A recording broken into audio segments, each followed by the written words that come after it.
Hello, good afternoon everyone. आज के lecture में हम क्या देखेंगे, हमारा टॉपिक चल रहा है गांधी एवं उनके प्रारंभिक आंदोलन। इसमें हमने कहाँ तक देख लिया था, 70 तक हमने क्वेश्चन सॉल्व कर लिए थे। हमें आज 71 से लेके 105 तक क्वेश्चन सॉल्व करना है और थोड़ा डिटेल में भी पढ़ना है, इसलिए हम इसका एक लेक्चर में कंप्लीट कर लेंगे। उसके बाद हमको आगे की चीज़ें देखना है, तो हम 71वां क्वेश्चन देखेंगे और थोड़ा डिटेल में चीज़ों को पढ़ेंगे। तो सबसे पहले हम 71वां क्वेश्चन सॉल्व करेंगे। तो निम्नलिखित में से महात्मा गांधी का कौन सा संघर्ष औद्योगिक श्रमिकों से संबंधित था? तो किससे संबंधित है? ये अहमदाबाद संघर्ष से संबंधित है। इसके बाद 71वां क्वेश्चन, निम्नलिखित में से किसके लिए अहमदाबाद सत्याग्रह आरंभ किया था? तो ये किसके लिए? श्रमिकों के लिए ये आंदोलन, सूती मिल कामगारों के लिए ये आंदोलन स्टार्ट किया था।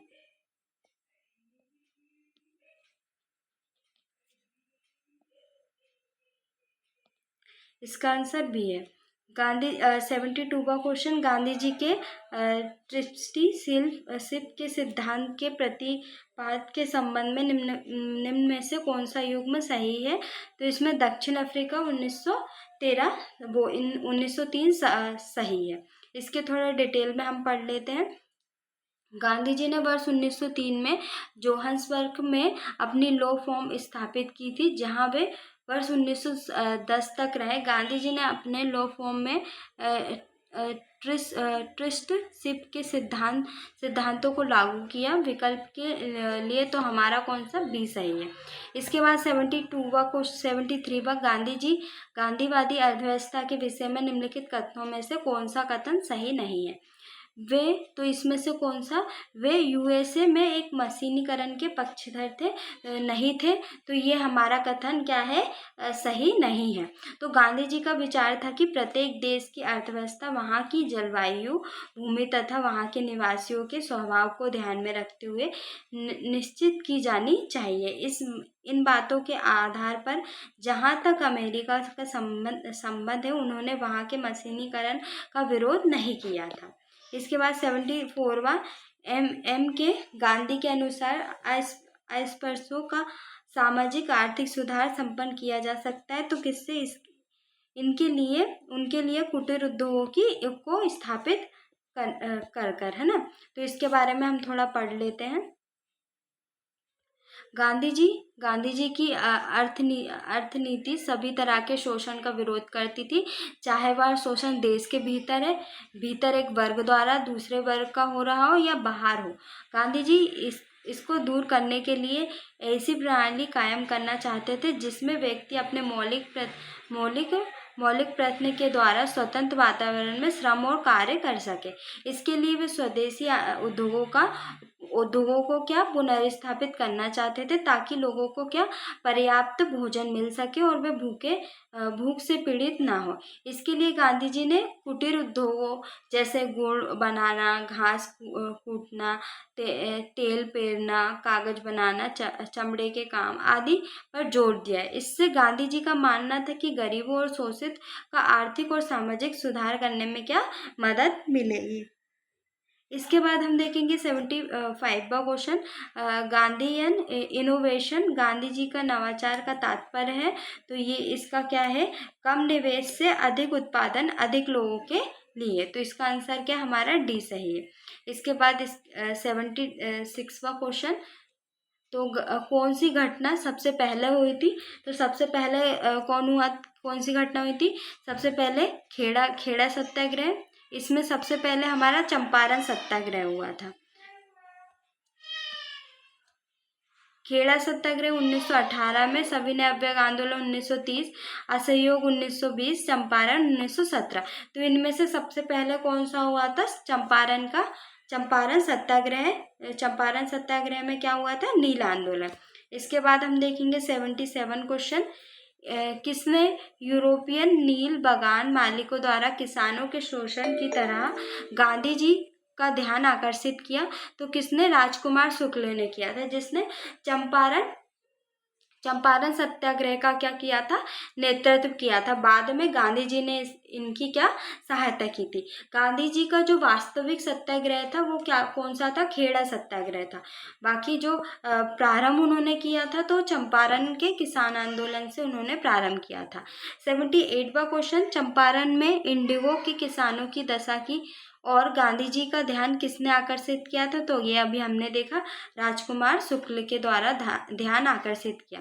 79वां क्वेश्चन, चंपारण में तिनकठिया प्रथा का तात्पर्य है तो 3/20वें भूभाग पर नील की खेती करना। इसके बाद 80, गांधी जी ने भारत में पहली बार सत्याग्रह आंदोलन बिहार में कहाँ प्रारंभ किया था, तो कहाँ पे, चंपारण में किया था। इसके बाद 81वां क्वेश्चन, गांधी जी का चंपारण आंदोलन था तो किससे संबंधित था, नील कर्मियों की समस्याओं के समाधान से संबंधित आंदोलन था। इसके बाद 82वां क्वेश्चन, गांधी जी का चंपारण सत्याग्रह किससे संबंधित जुड़ा था, तो तिनकठिया पद्धति से संबंधित था। इसके बाद 83वां क्वेश्चन, चंपारण जनपद में तिनकठिया प्रथा का तात्पर्य था, तो हमने देखा किसानों द्वारा 3/20वें भूभाग पर नील की खेती करना। इसके बाद हम देखेंगे 84 और 85वां क्वेश्चन, तिनकठिया कानून किस स्थान पर किसकी खेती से संबंधित था, तो चंपारण में नील की खेती से संबंधित यह आंदोलन था। इसके बाद 85वां क्वेश्चन, इसमें से हमको कथनों पर विचार करना है कि डॉक्टर राजेंद्र प्रसाद ने महात्मा गांधी को चंपारण आने तथा कृषकों की समस्या की जांच करने के लिए राजी किया था, तो ये गलत है। इसमें हमारा कौन सा, राजकुमार शुक्ल के द्वारा किया था ये काम। चंपारण जांच में आचार्य जेपी कृष्ण कृपलानी महात्मा गांधी के सहयोगी में से एक थे, तो इसमें क्या ये हमारा क्या सही आंसर है। इसमें हम थोड़ा पढ़ लेते। गांधी जी को चंपारण आने तथा कृषकों की समस्याओं की जांच करने के लिए अभी मैंने आपको बताया, तो किसने बोला था, राजकुमार शुक्ल के द्वारा ये कहा गया था। इसके बाद 86वां और 87वां क्वेश्चन, चंपारण संघर्ष में निम्नलिखित में से किन्होंने महात्मा गांधी का साथ दिया था, तो किसने, राजेंद्र प्रसाद और अनुग्रह नारायण सिन्हा के द्वारा साथ दिया गया था। इसके बाद 87वां क्वेश्चन, निम्नलिखित में से कौन महात्मा गांधी के चंपारण सत्याग्रह से संबंधित है, तो कौन थे, राजकुमार शुक्ल संबंधित है। इसके बाद हम देखेंगे 88 और 89वां क्वेश्चन, तो चंपारण आंदोलन मुख्यतः किसके विरोध में था, तो किसके नगदी फसल के विरोध में था। नगदी फसल कौन सी है, तो नील की खेती क्या नगदी।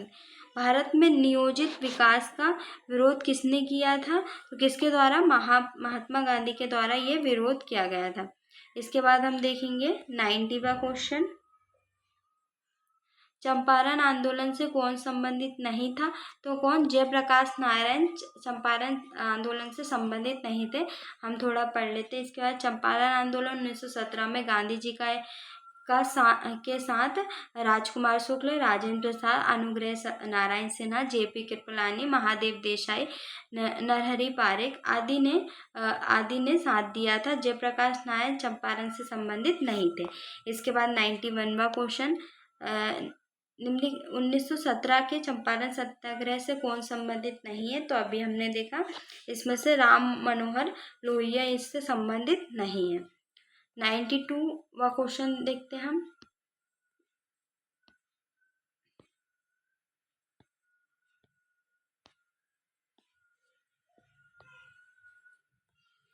निम्नलिखित में से कौन सा एक चंपारण सत्याग्रह का अति महत्वपूर्ण पहलू है, तो रोपण फसलों तथा वाणिज्य फसलों की खेती में भारी गिरावट हुई थी। ये किसके कारण हुई थी, तो नील की खेती के लिए बाध्य किया गया था, इसलिए।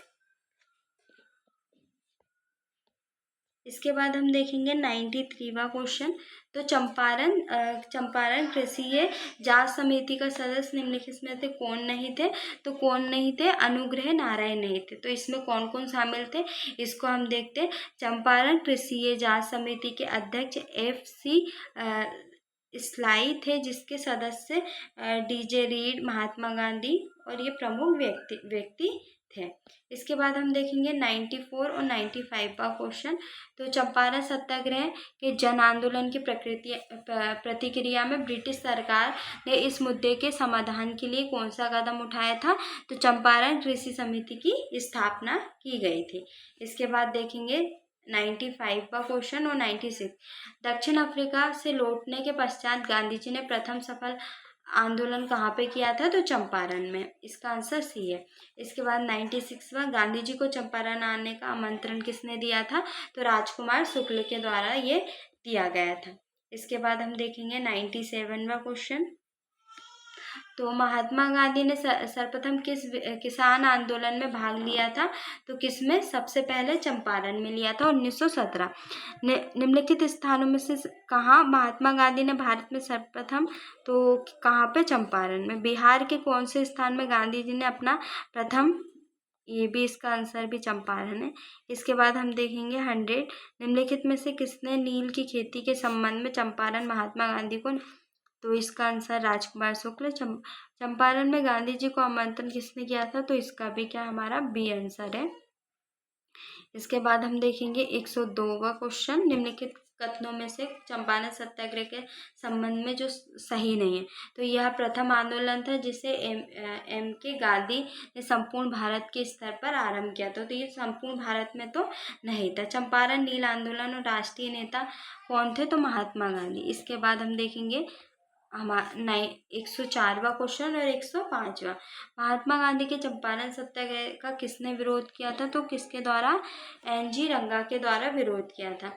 इसके बाद 105वां, खेड़ा के किसानों के पक्ष में महात्मा गांधी के सत्याग्रह संगठित करने का क्या कारण था? तो हम अकाल पड़ने के बावजूद प्रशासन ने भू राजस्व की उगाही स्थगित नहीं की थी। प्रशासन का यह प्रस्ताव था कि गुजरात में स्थायी बंदोबस्ती लागू कर दी जाए। तो इसमें से हमारे क्या केवल एक ही जो आंसर है वो हमारा सही है। इसके बाद हम देखेंगे तो ये हमारा कंप्लीट हो गया ये टॉपिक जो गांधी जी का प्रारंभिक चरण है, तो उससे संबंधित सारे हमारा कंप्लीट हो गया। नेक्स्ट लेक्चर में हम किसान आंदोलन, किसान सभा के बारे में देखेंगे। इसमें हमको कितने क्वेश्चन देखने हैं? तो इसमें हमको 36 क्वेश्चन देखने हैं। तो ये हमारा एक लेक्चर में ये कंप्लीट हो जाएगा।